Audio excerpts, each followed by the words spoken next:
Anda masih bersama kami di Presisi Utama. Kelompok masyarakat yang tergabung dalam kelompok masyarakat pegiat anti korupsi melakukan penyampaian aspirasi di depan Gedung Merah Putih Komisi Pemberantasan Korupsi Kota Jakarta Selatan pada Selasa 17 Desember 2024.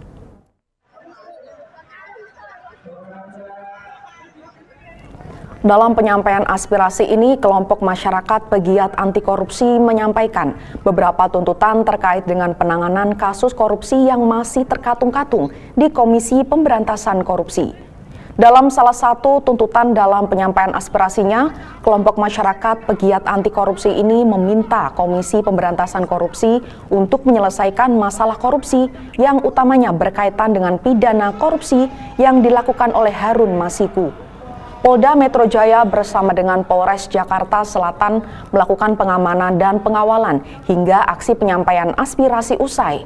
Upaya yang dilakukan Polri dalam melakukan pengamanan dan pengawalan aksi ini dilakukan untuk memastikan aksi berjalan dengan aman dan tanpa gesekan.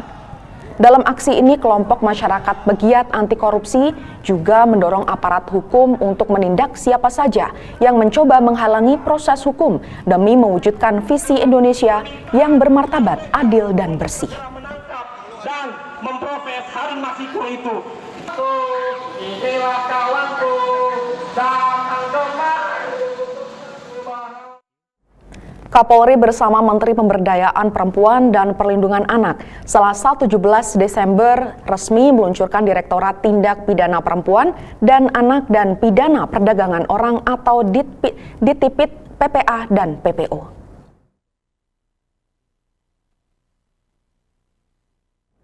Peluncuran unsur pelaksana utama pada Bareskrim Polri ini dilaksanakan di The Tribrata Convention Center, Dharma Wangsa, Jakarta Selatan.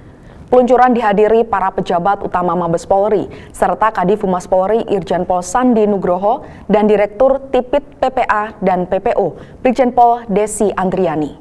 Berikut para peserta dari Polda jajaran seluruh Indonesia. Acara launching di Tipid PPA dan PPO ini juga dihadiri perwakilan dari Kementerian Sosial dan Kejaksaan Agung RI. Peluncuran di Tipid PPA dan PPO ini diawali dengan diskusi panel dengan tema Gender Mainstreaming, Insight Quality in Action, Insight in Policy. Diskusi ini membahas strategi untuk mewujudkan kesetaraan dan keadilan gender dengan mengintegrasikan perspektif kesetaraan gender ke dalam semua proses kebijakan.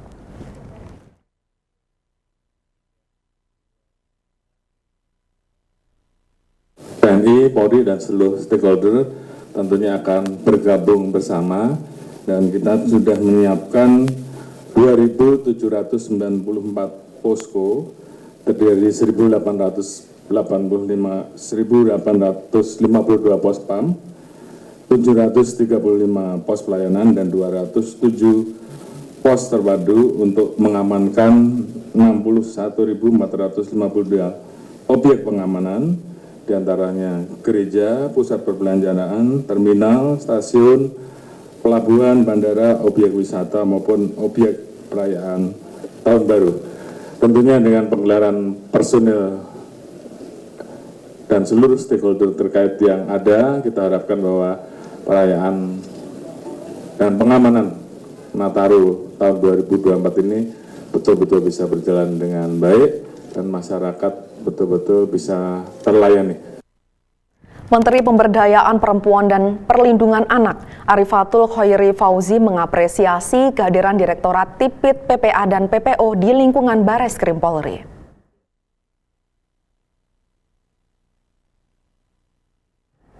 Menteri Pemberdayaan Perempuan dan Perlindungan Anak Arifatul Khoiri Fauzi mengapresiasi kehadiran Direktorat Tipid PPA dan PPO di lingkungan Bareskrim Polri. Menteri Arifatul menilai pembentukan Direktorat Tipid, PPA, dan PPO di Bareskrim Polri diharapkan dapat menghadirkan kolaborasi antara kementerian dan kepolisian dalam melindungi perempuan, anak, dan kelompok rentan.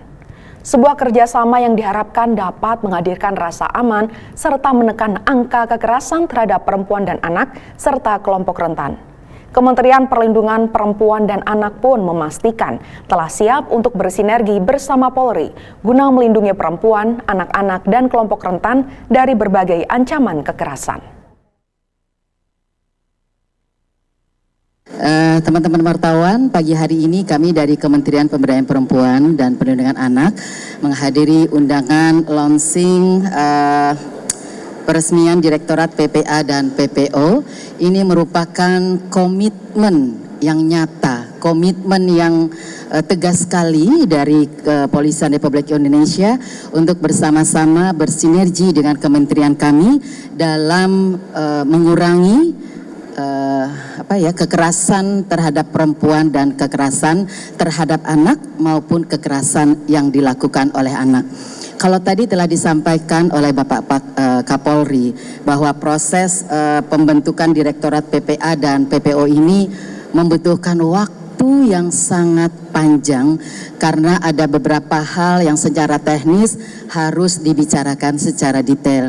Alhamdulillah akhirnya terwujud juga Direktorat PPA dan PPO ini, karena sebetulnya Direktorat ini sangat kami butuhkan dalam menyelesaikan persoalan-persoalan yang terkait dengan kekerasan yang dialami oleh perempuan dan anak-anak di Indonesia. Direktur Tipit PPA dan PPO Barreskrim Polri Brigjen Pol Desi Andriani memastikan pihaknya kini tengah menyiapkan struktur organisasi yang baik dalam direktorat yang dipimpinnya saat ini.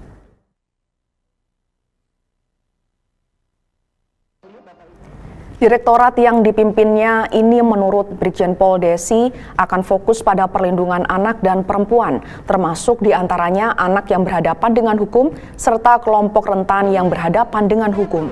Sementara itu dalam kerjanya nanti di Tipit PPA dan PPO Polri, menurut Brigjen Pol Desi akan berkolaborasi dengan berbagai pihak, termasuk diantaranya Kementerian Pemberdayaan Perempuan dan Perlindungan Anak. Sebuah kerjasama yang diharapkan dapat memberikan perlindungan bagi perempuan, anak-anak, dan kelompok rentan. Brigjen Pol Desi juga memastikan di tingkat Mabes Polri, direktorat yang dipimpinnya tidak hanya melakukan penindakan, melainkan juga asistensi serta advokasi bagi para korban.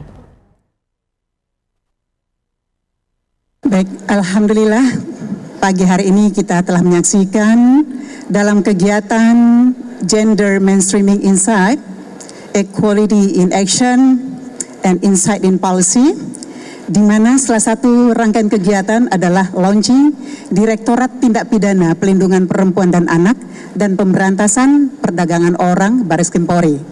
Kita tadi menyaksikan bersama kolaborasi antara Menteri Pemberdayaan Perempuan dan Pelindungan Anak Republik Indonesia dan Bapak Kapolri telah kita saksikan bersama dengan telah disahkannya Peraturan Kepolisian Negara Republik Indonesia nomor 13 tahun 2024 tertanggal 17 Oktober 2024, di mana salah satu struktur organisasi Direktorat Tindak Pidana Pelindungan Perempuan dan Anak dan Pemberantasan Perdagangan Orang secara sah telah diresmikan. Di Tipit PPA PPO ini juga memberikan suatu fungsi advokasi dan asistensi ke wilayah. Polrestabes Medan meraih nilai 80,56 dengan pelayanan publik kualitas tinggi menurut penilaian dari Lembaga Negara Ombudsman RI. Penilaian tersebut berhak mendapatkan penghargaan plakat dan predikat pelayanan publik sangat baik. Penyerahan penghargaan dari Ombudsman digelar di Hotel Santika, Kota Medan, Sumatera Utara pada Senin 16 Desember. Pejabat sementara Ketua Ombudsman RI Perwakilan Provinsi Sumatera Utara James Marihot Panggabean mengatakan hasil ini merupakan akumulasi final dari penilaian kepatuhan penyelenggaraan pelayanan publik di wilayah Sumatera Utara. Ia mengungkapkan ada sekitar 24 Polres di jajaran Polda Sumut yang mendapat nilai tertinggi atau zona hijau. James menegaskan penilaian oleh pihaknya disusun dan diketahui oleh Presiden RI. Sementara itu, anggota Ombudsman RI Dadan S. Suharwawijaya mengatakan bahwa institusi yang paling banyak menerima aduan merupakan institusi yang paling banyak bersentuhan dengan masyarakat.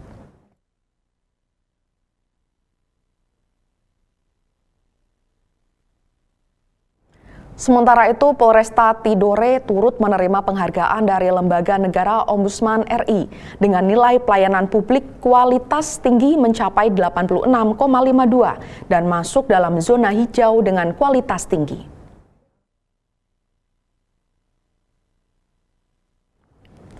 Pemberian penghargaan diselenggarakan di Ballroom Hotel Bella Sahid, Kota Ternate pada Senin pagi. Hadir dalam kegiatan tersebut para pejabat utama Polda Maluku Utara beserta jajaran, tim Ombudsman RI dan instansi terkait lainnya. Penghargaan ini merupakan hasil dari penilaian kepatuhan yang dilakukan oleh Ombudsman RI sebagai bentuk pengawasan terhadap penyelenggaraan pelayanan publik untuk mendorong pencegahan maladministrasi dan meningkatkan kualitas pelayanan kepada masyarakat.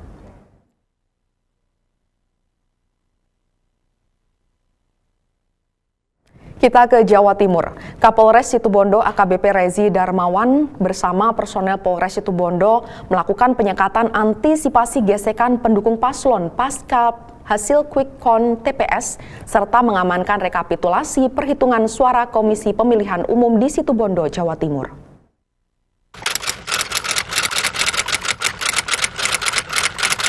Situasi pasca pencoblosan tetap kita laksanakan kegiatan-kegiatan monitoring, pengamanan, salah satunya itu rekapitulasi tingkat kabupaten terhadap pemilihan gubernur dan kepala daerah bupati yang ada di Situbondo.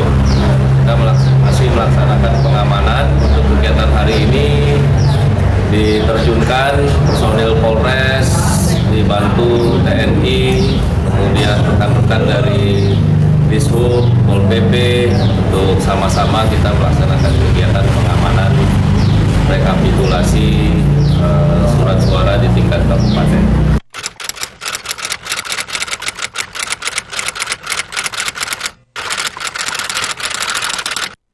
Dukungan dari semua pihak, seluruh lapisan masyarakat, termasuk juga tokoh-tokoh agama, tokoh-tokoh yang ada di wilayah Situbondo untuk dari awal sama-sama berkomitmen untuk sama-sama mendukung situasi kondusif, jalannya logistik ataupun surat suara dari gudang ke TPS, dan salah satunya di wilayah kita yang mungkin sulit dilalui oleh jalur darat harus ditempuh melalui jalur laut menggunakan kapal atau perahu nelayan. Dan alhamdulillah semua bisa berjalan dengan lancar berkat dukungan, berkat kerjasama seluruh pihak yang ingin mensukseskan ataupun melancarkan kegiatan pencoblosan.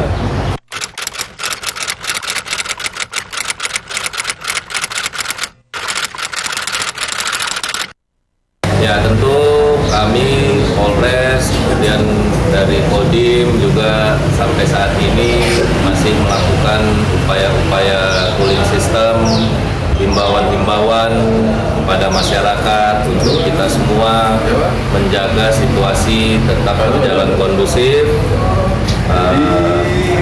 Pelaksanaan pesta demokrasi usai dan sama-sama masyarakat untuk bisa mendukung mewujudkan situasi Kamtipmas yang kondusif, semata-mata itu tadi untuk menjaga kerukunan, persatuan dan kesatuan sesama masyarakat di Kabupaten Situbondo. Pemirsa, kami akan segera kembali usai jeda berikut ini.